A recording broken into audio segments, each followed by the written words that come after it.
Bab 235. Karena namanya Teng. Gunung Hangyue. Sekte Xuan Dao diselimuti hujan dan kabut dengan sambaran petir yang menyambar disertai dengan gemuruh guntur. Dedaunan membuat suara bermunculan saat hujan turun. Di malam hujan ini, seorang pemuda berambut putih berjalan perlahan melewati hutan. Setiap langkah yang diambilnya di dedaunan basah menciptakan suara gemerisik. Dari kejauhan, orang ini melihat sekte Xuan Dao di puncak Gunung Hangyue. Setelah sekian lama, dia menarik pandangannya. Sasarannya kali ini adalah desa kecil yang jaraknya ratusan kilometer. Di tengah malam di desa pegunungan, selain gemuruh guntur, hanya terdengar suara hujan yang menghantam tanah. Tentu saja, akan ada beberapa lolongan dari beberapa anjing yang dipelihara oleh penduduk desa. Seolah-olah mereka ingin menentang cuaca ini. Namun, satu-satunya tanggapan adalah guntur yang lebih keras. Seluruh desa menjadi gelap saat pemuda berambut putih berjalan di sepanjang jalan utama, melihat pemandangan yang familiar bercampur dengan elemen yang tidak familiar. Matanya tidak lagi dipenuhi dengan rasa dingin, tetapi dengan melankolis. Melankolis ini bahkan bisa mencairkan es karena dipenuhi dengan cinta keluarga yang tak terbayangkan.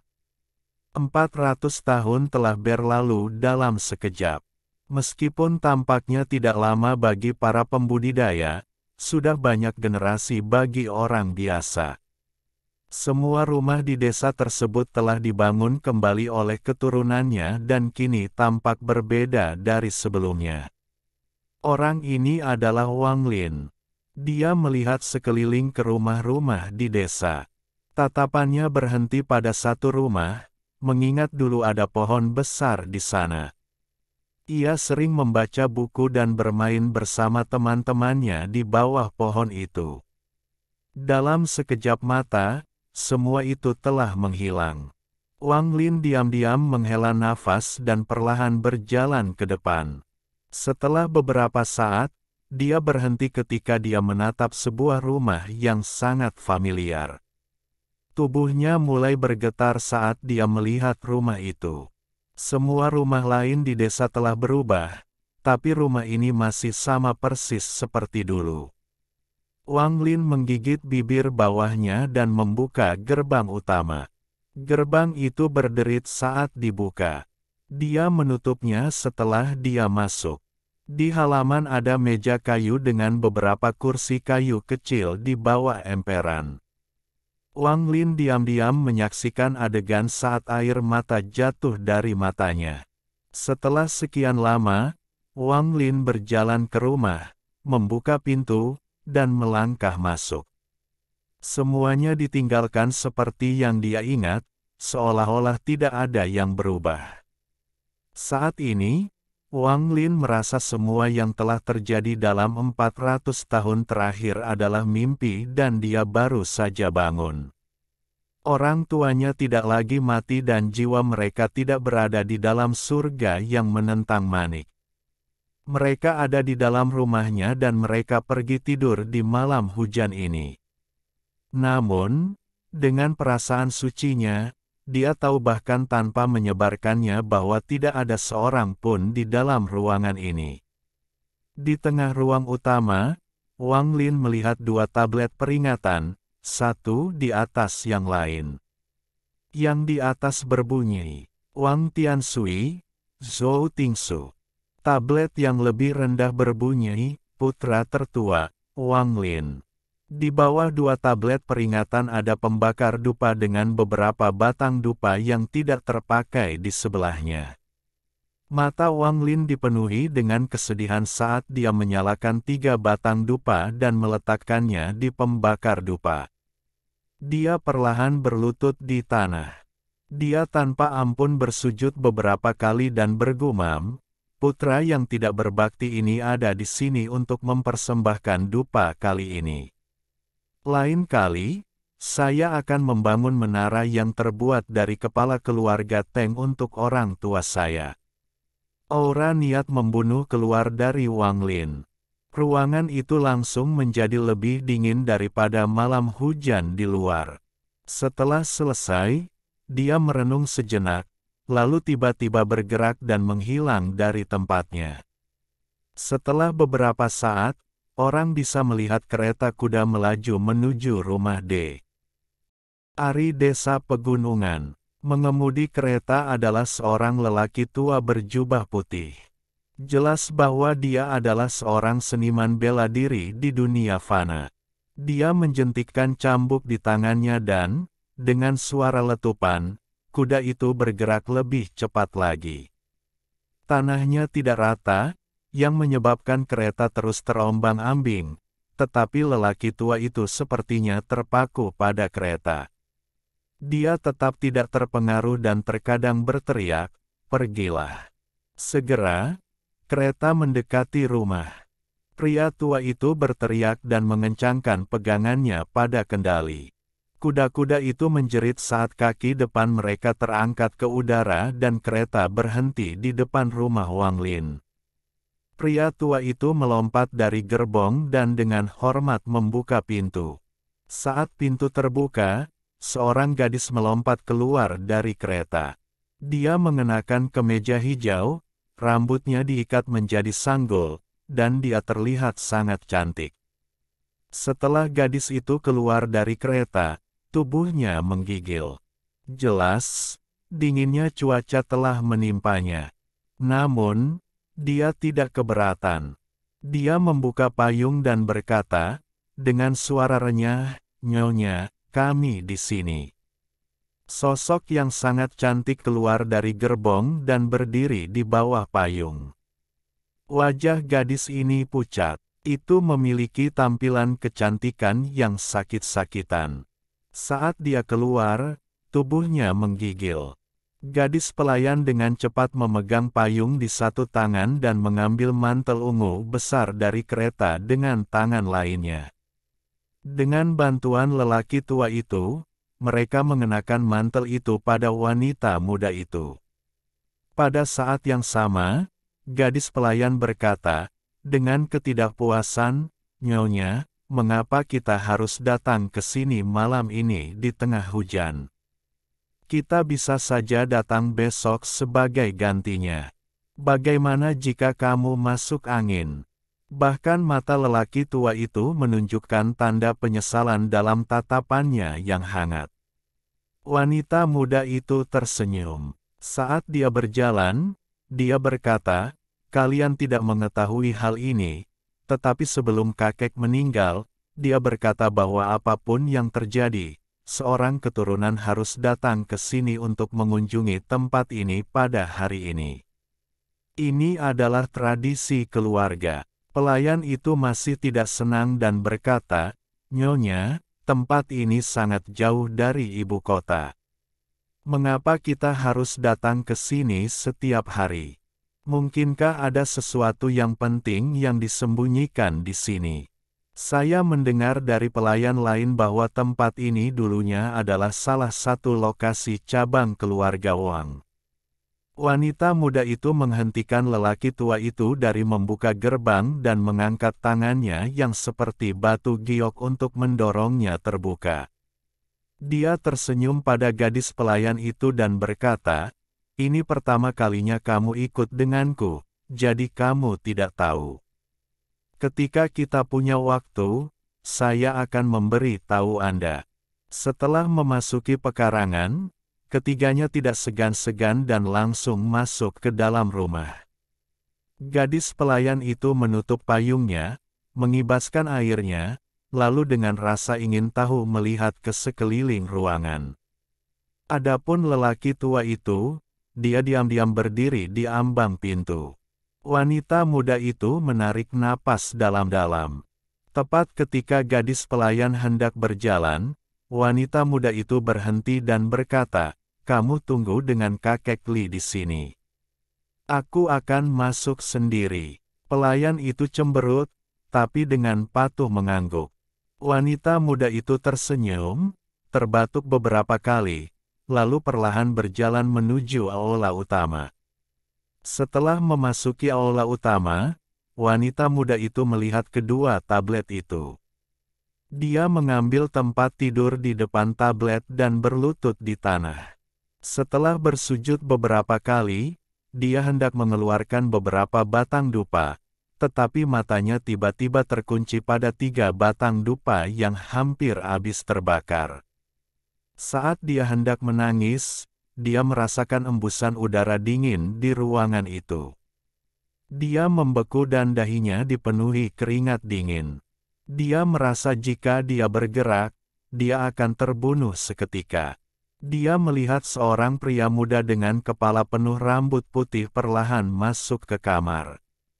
Wang Lin memandang wanita muda itu dan dengan lembut bertanya, "Kamu keturunan siapa?" Wajah wanita muda itu dipenuhi dengan kengerian. Dia terus-menerus gemetar saat udara dingin menembus tubuhnya. Bahkan suaranya bergetar saat dia bertanya, "Siapa kamu? Dan kenapa kamu ada di rumah leluhur keluarga Wang?" Wang Lin menatap nona muda itu. Dia melambaikan tangannya. Udara dingin di sekitarnya menghilang dan digantikan oleh rasa hangat. Tubuh wanita muda itu terasa hangat saat dia menunjukkan ekspresi kaget dan menatap Wang Lin. Namun, dia diam-diam menggerakkan tangan kanannya dan menyentuh pinggangnya. Tiba-tiba, embusan angin kencang yang diciptakan oleh telapak tangan memaksa masuk ke dalam ruangan bersama dengan lelaki tua itu. Namun, saat lelaki tua itu memasuki ruangan, dia merosot dan tertidur. Wajah wanita muda itu menjadi pucat. Wang Lin bahkan tidak melirik lelaki tua yang pingsan itu dan dengan lembut berkata, "Aku akan bertanya lagi, kamu keturunan siapa?" Kenyataannya, saat dia melihat rumahnya, dia sudah curiga. Tidak mungkin rumah itu tetap sama tanpa ada yang merawatnya. Meskipun rumah itu terlihat sama, namun telah dibangun kembali agar terlihat seperti sebelumnya. Wanita muda itu mengungkapkan tatapan penuh tekad. Dia mengatupkan giginya dan berkata, "Ayahku adalah Wang Yun. Karena Anda sudah mengikuti saya di sini, mengapa repot-repot menanyakan pertanyaan ini?" Wang Lin mengerutkan kening dan bertanya, "Apa hubungan orang-orang yang namanya terukir di tablet ini denganmu?" "Itu rumah leluhur saudara leluhurku." Wanita muda itu sangat bingung. Jika dia adalah seseorang yang dikirim oleh salah satu musuh ayahnya, mengapa dia mengajukan pertanyaan ini?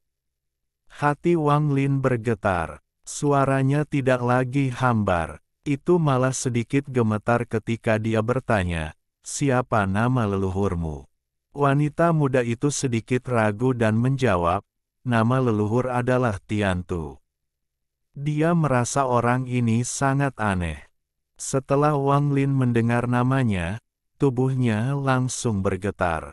Dia bergumam, "Paman keempat." Berbicara tentang keluarga Wang, selain orang tua Wang Lin sendiri, yang paling dia sayangi adalah paman keempat. Setelah mendengar kabar dari paman keempat, dia menjadi bersemangat. Adegan paman keempat diputar ulang di kepala Wang Lin.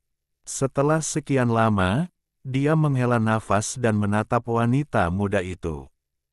Tatapannya dipenuhi dengan emosi yang kompleks, pandangan yang akan dimiliki seseorang ketika melihat keturunannya sendiri. Dia perlahan berkata, "Leluhurmu, pada usia berapa dia meninggal?" Ekspresi aneh di wajah wanita muda itu menjadi lebih dalam saat dia menjawab, "Leluhur meninggal pada usia 98 tahun." Ketika dia berusia parubaya, dia menarik perhatian seorang abadi dari sekte Piao Miao. Setelah turun dari gunung, dia memulai hidupnya di ibu kota dan menjadi salah satu pengikut keluarga kerajaan. Saat itulah fondasi keluarga Wang dimulai. Ada sedikit kelegaan di matanya saat dia bertanya, keempat putra leluhurmu, Wang Hu, juga meninggal. Mata wanita muda itu terkejut saat dia bergumam, bagaimana kamu tahu tentang putra leluhur, Wang Hu? 3 tahun setelah leluhur meninggal, dia juga meninggal. Waktu berlalu dan orang-orang datang dan pergi.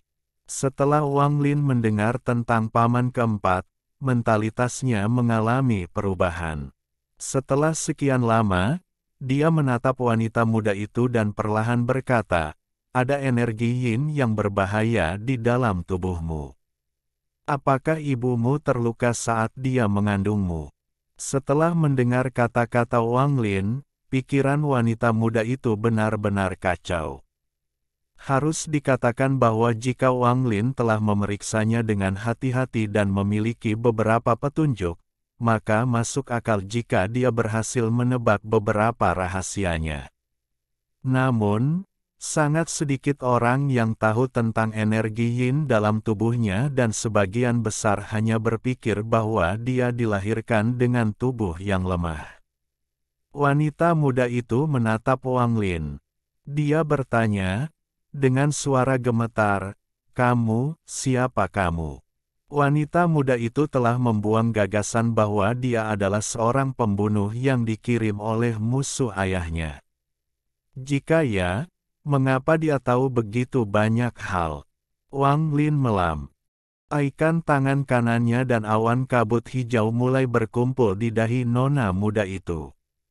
Warna awan menjadi semakin dalam sampai Wang Lin akhirnya melambaikan tangannya dan gasnya menghilang tanpa jejak. Wanita muda itu tiba-tiba merasakan tubuhnya menghangat. Rasa dingin yang mengganggunya selama 20 tahun lebih menghilang hanya dengan lambaian tangannya. Ini tiba-tiba mengingatkannya pada tipe orang dari mitos. Wanita muda itu menggigit bibir bawahnya dan bertanya, kamu abadi. Wang Lin terkekeh, immortal, semacam itu.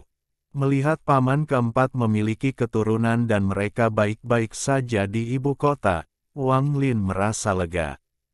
Wang Lin merenung sedikit. Dia memandang wanita muda itu dan berkata, ngomong-ngomong, aku juga dianggap sebagai leluhurmu. Saya membuat kesepakatan dengan paman keempat bahwa jika saya berhasil menjadi abadi, saya akan melindungi keluarganya untuk membayarnya karena memberi saya kesempatan untuk menjadi abadi. Dengan itu, dia menamparkan tasnya dan mengeluarkan botol pil dan melanjutkan, ada 72 pil di sini. Setiap keturunan dapat meminum 1 pil. Mereka tidak boleh serakah, tetapi Anda diizinkan untuk mengambil 3.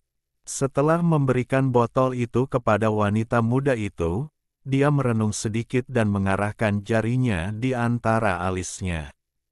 Setelah mengeluarkan setetes darah, dia menamparkan tasnya dan mengeluarkan sepotong batu giok. Dia meninggalkan sepotong jirilemnya di dalam batu giok, lalu menoleh ke wanita muda itu. Ekspresinya serius dan dingin saat dia berkata, aku telah meninggalkan sebagian kecil dari indera ketuhananku di dalam batu giok ini. Tidak ada kultivator di Zhao yang dapat bertahan lebih dari sesaat di bawah kekuatannya. Namun, giok ini hanya bisa digunakan 3 kali. Untuk saat ini, Anda memegangnya. Hanya keturunan keluarga Wang yang bisa menggunakannya. Berhati-hatilah dan gunakan dengan bijak. Setelah melempar batu giok ke wanita muda itu, Wang Lin melambaikan lengan bajunya dan menghilang dari ruangan. Wanita muda itu menatap pil dan giok di tangannya dengan tercengang, masih merasa seperti sedang bermimpi. Orang tua yang jatuh ke tanah perlahan terbangun. Matanya tiba-tiba berbinar saat dia bangun, berjalan di samping wanita muda itu, dan bertanya, Nyonya, apa yang sebenarnya terjadi? Pada titik ini, gadis pelayan juga masuk. Hanya setelah melihat nona muda itu baik-baik saja, barulah dia menghela nafas. Wajahnya memerah saat dia berkata, "Nyonya, Cui Er terlalu lelah dan tidak sengaja tertidur." Saat lelaki tua itu mendengar kata-kata itu, wajahnya menjadi jelek. Dia ingat dengan jelas bahwa wanita muda itu telah mengiriminya sinyal, tetapi begitu dia memasuki ruangan, dia kehilangan kendali dan tertidur. Tidak apa-apa, jangan terlalu memikirkan semua ini. Mari kita kembali ke ibu kota. Wanita muda itu menarik napas dalam-dalam dan berdiri. Kulit yang sakit-sakitan telah menghilang dari wajahnya dan digantikan dengan cahaya merah yang sehat. Orang tua itu adalah orang pertama yang menyadari kelainan itu. Dia berkata, dengan suara kaget, "Nyonya, kamu." Pada saat itu, gadis pelayan itu juga menyadari perbedaannya dan mengungkapkan ekspresi tidak percaya. Wanita muda itu tersenyum. Dia tidak menjelaskan. Dia berbalik dan melihat dua tablet di ruangan itu, terutama yang bertuliskan Wang Lin. Kemudian, dia berbalik dan meninggalkan ruangan. Dengan kepintarannya, dia sudah memiliki gambaran tentang apa yang terjadi, tetapi untuk memastikan spekulasinya, dia harus memeriksa silsilah keluarga di ibu kota. Dia percaya kali ini, ayah akan meluangkan waktu dari jadwalnya yang padat untuk memeriksa silsilah keluarga dengannya. Setelah meninggalkan desa, kehangatan di wajah Wang Lin menghilang saat dia menjadi lebih serius.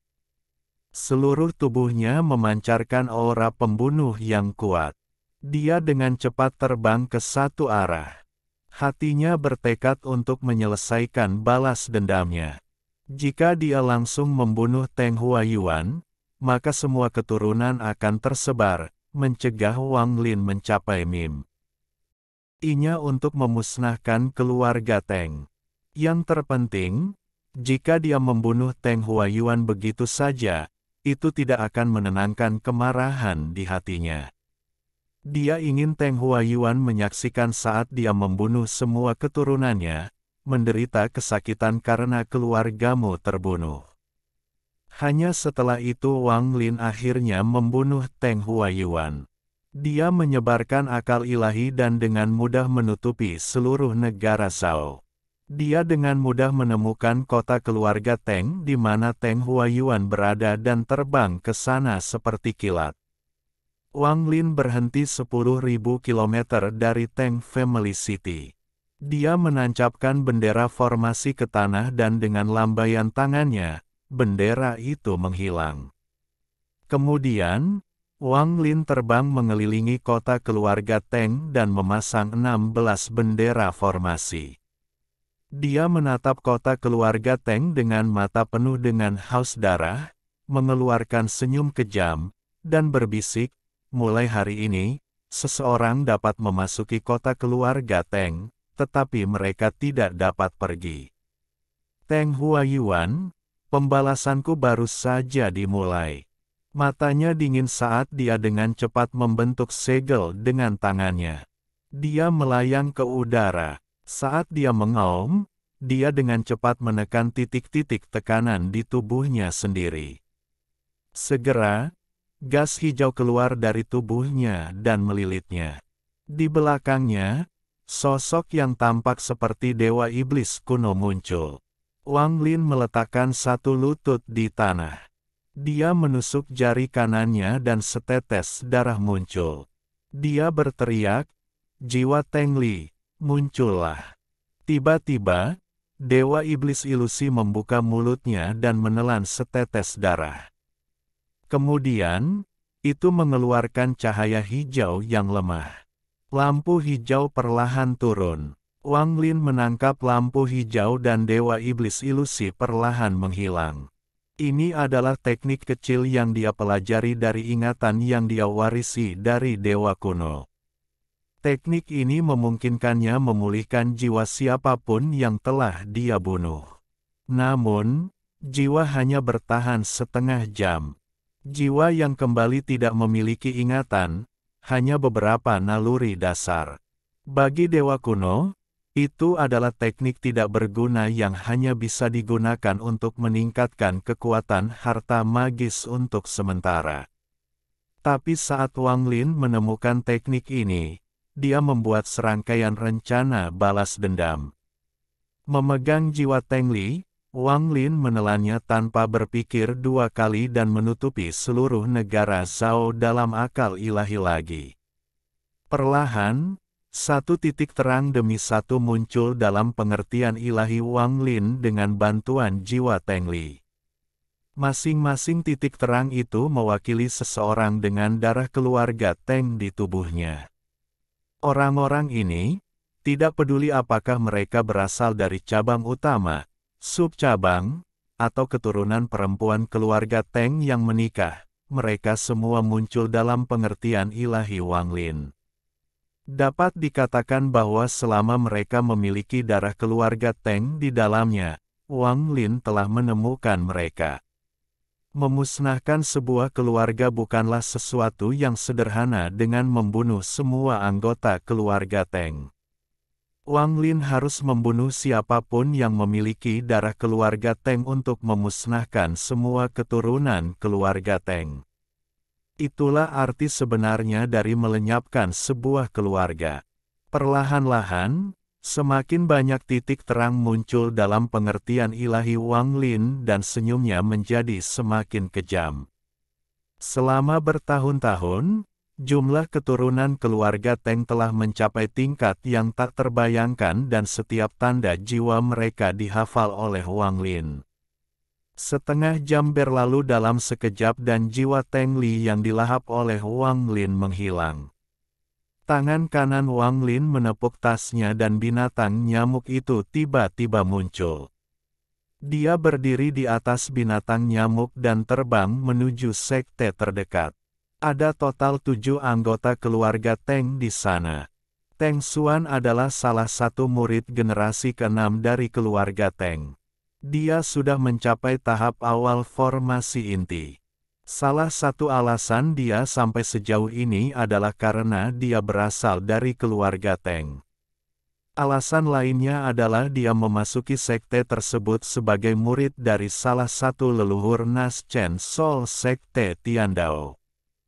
Keluarga Teng memiliki total 6 anggota keluarga di sekte Tiandao dan semuanya memiliki status yang cukup tinggi di sekte tersebut. Tentu saja, yang memiliki posisi tertinggi tetaplah Teng Xuan. Lagi pula, 5 lainnya hanya pada tahap pendirian yayasan.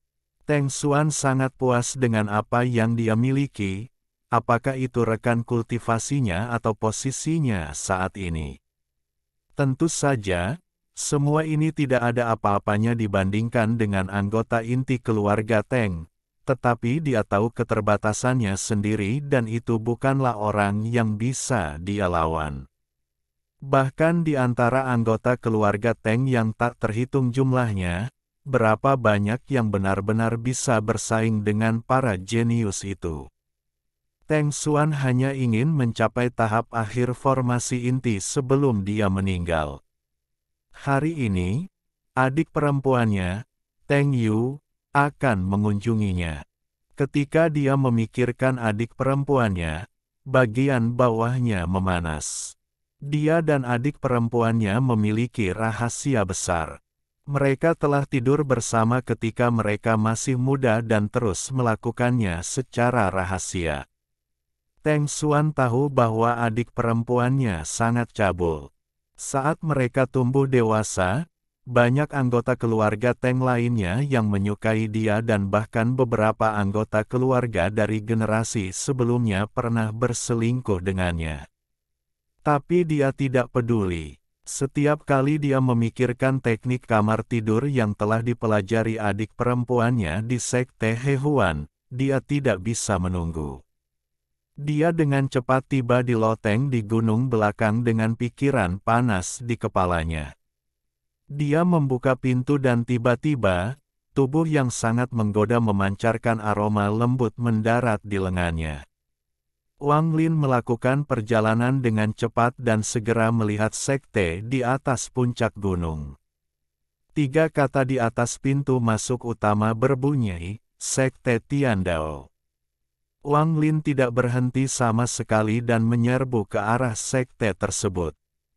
Tiba-tiba, layar cahaya muncul saat formasi besar yang melindungi sekte diaktifkan untuk memblokir Wang Lin. Wang Lin menamparkan tasnya dan bendera larangan muncul di tangannya. Wang Lin mengibaskan bendera dan lusinan larangan ditembakkan ke arah layar cahaya. Tanpa ragu-ragu, layar cahaya pecah dan suara gemuruh menyebar ke seluruh sekte Tiandao saat batu dan debu beterbangan kemana-mana. Hampir seketika, beberapa leluhur Nas Chen Sol keluar dari pelatihan pintu tertutup mereka dan menatap langit dengan kaget. Binatang nyamuk di bawah kaki Wang Lin memperhatikan niat membunuh tuannya dan dengan cepat menyerbu ke arah pembudidaya Nas Chen Sol. Para pembudidaya Nas Chen Sol itu diam-diam mengutuk. Tepat ketika mereka hendak mengambil harta sihir mereka untuk bertarung, Wang Lin mengirimkan pesan yang turun ke seluruh sekte seperti pembalasan ilahi. Saya punya dendam pribadi dengan keturunan keluarga Teng. Siapapun yang menghalangi jalanku akan mati. Wang Lin memasukkan sedikit akal ilahi ke dalam pesannya. Pesan ini datang dari langit dan semakin rendah jadinya. Pesan itu meraung melintasi sekte Tiandao. Para pembudidaya Nas Chen Sol yang mendengarnya batuk darah, menyebabkan mereka semua mengungkapkan ekspresi ngeri. Pada saat yang sama, Wang Lin melompat dari binatang nyamuk itu. Tatapannya dengan cepat tertuju pada salah satu murid sekte Tiandao di alun-alun di luar aula utama. Pemuda itu ketakutan. Wang Lin tersenyum kejam. Dia melambaikan tangannya dan pemuda itu terbang ke arahnya. Tangan pemuda itu melingkari lehernya sendiri saat dia berjuang dan mencoba mengatakan sesuatu. Sangat disayangkan, tapi dia seharusnya tidak diberi nama Teng. Wang Lin meremas tangan kanannya dan dengan suara pecah, mata pemuda itu melotot dan dia langsung mati. Tangan kiri Wang Lin menamparkan tasnya dan mengeluarkan bendera jiwa yang menyerap jiwa anggota keluarga Teng ini. Wang Lin melemparkan tubuh pemuda itu ke belakangnya. Pada saat yang sama, panji naga panjang terbang keluar dari tasnya. Spanduk melilit tubuh. Spanduk itu dipegang oleh binatang nyamuk. Semua ini terjadi di hadapan seluruh sekte Tiandao. Wang Lin membunuh orang ini dengan cepat dan bersih. Kemudian, dia masuk ke aula utama menuju pemuda lain. Pemuda itu terlihat marah dan tinjunya terkepal. Setelah ini, dia tidak akan pernah memiliki kesempatan untuk melepaskan mereka. Semua ini karena namanya Teng. Telapak tangan kanan Wang Lin mengenai kepala pemuda itu. Organ dalam pemuda itu dihancurkan dan jiwanya diambil oleh bendera jiwa. Tidak ada belas kasihan di mata Wang Lin saat tubuhnya bergerak lagi. Pada saat itu, para pembudidaya Nas Chen Sol dari sekte tersebut telah menyusul. Seorang pria berwajah merah dengan cepat muncul di hadapan Wang Lin. Meskipun dia ketakutan, dia dengan cepat berkata, "Rekan kultivator, tolong hentikan. Jika ada masalah, kita bisa membicarakannya." Wang Lin bahkan tidak melihat orang itu. Jiri lemnya segera bergerak dan dalam sekejap, mata pria berwajah merah itu menjadi redup. Saat Wang Lin bergerak melewatinya, dia memukulnya, menyebabkan tubuhnya dan Nas Chen Sol hancur berkeping-keping dan jatuh ke tanah. Suara sedingin musim dingin keluar dari mulut Wang Lin. Siapapun yang mencoba menghentikanku telah melakukan kejahatan yang sama dengan keluarga Teng. Hati para pembudidaya Nas Chen Sol di sekitarnya tiba-tiba menggigil. Mereka membeku dan tidak berani bergerak lagi. Wang Lin meninggalkan aula utama dan terbang di dalam sekte. Para pembudidaya Nas Chen Sol semua ragu-ragu. Salah satu dari mereka mengeluarkan sepotong batu giok, mencantumkan pesan di atasnya, lalu membuangnya. Giok itu dengan cepat terbang dan menghilang di kejauhan. Kemudian, para pembudidaya Nas Chen Sol semua saling memandang. Mereka menggigit bibir bawah mereka dan memutuskan untuk mengikuti Wang Lin. Meskipun mereka tidak berani menghentikan Wang Lin, jika mereka bahkan tidak berani mengikutinya, maka mereka benar-benar tidak cocok untuk menjadi leluhur Nas Chen Sol. Seorang wanita yang sangat cantik sedang terbang menuju sekte Tian Dao dengan ekspresi panik. Dia tidak ingin mati. Matanya dipenuhi rasa takut. Dia tidak ingin mati, tapi namanya Teng. Wang Lin dengan kejam meremukkan tulang belakang wanita itu. Setelah mengumpulkan jiwanya, dia melemparkan tubuhnya ke belakang. Panji naga sekali lagi terbang keluar dan melilit tubuh. Saat ini, ada 3 mayat di panji naga. Wang Lin tidak berhenti. Dari 4 orang yang tersisa, 2 di antaranya berada di gunung belakang dan 2 lainnya melarikan diri. Salah satunya hampir keluar dari jangkauan formasi sekte Tian Dao. Mata Wang Lin sedingin es. Dia bergerak dan langsung muncul di luar sekte Tian Dao. Dia melihat seorang pemuda dengan panik terbang dan terus-menerus melihat ke belakang. Namun, kepala pemuda itu tidak akan pernah memiliki kesempatan untuk berbalik lagi karena namanya Teng. Wang Lin menjentikkan jarinya ke dada pemuda itu. Tubuh pemuda itu bergetar dan dia langsung meninggal. Wang Lin menjebak jiwa pemuda itu, melemparkan tubuhnya kembali ke panji naga, lalu terbang menuju target berikutnya. Para pembudidaya Nas Chen Sol yang mengikuti di belakangnya merasa ngeri. Mereka semua memiliki pemikiran yang sama, kapan keluarga Teng menyinggung iblis seperti ini. Kultivasi iblis ini berada pada tingkat yang tak terbayangkan, namun dia tidak pergi melawan Teng Huayuan. Sebaliknya, dia ada di sini membunuh keturunan keluarga Teng. Jelas, dia memiliki dendam yang sangat dalam terhadap keluarga Teng dan ingin memusnahkan seluruh keluarga.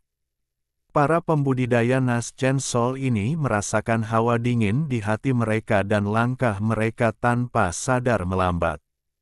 Mata Wang Lin masih dingin saat niat membunuh perlahan mengelilingi tubuhnya. Dia tersenyum kejam saat dia mengunci orang kelima. Orang ini adalah yang tertua dari semua orang di sini.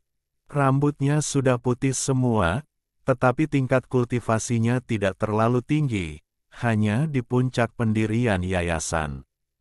Wajah lelaki tua itu tidak menunjukkan tanda-tanda panik atau kesedihan, melainkan memiliki ekspresi yang sangat serius. Saat dia terbang, dia berulang kali mengeluarkan giok transmisi pesan, mengisinya dengan sedikit perasaan ilahi, lalu membuangnya.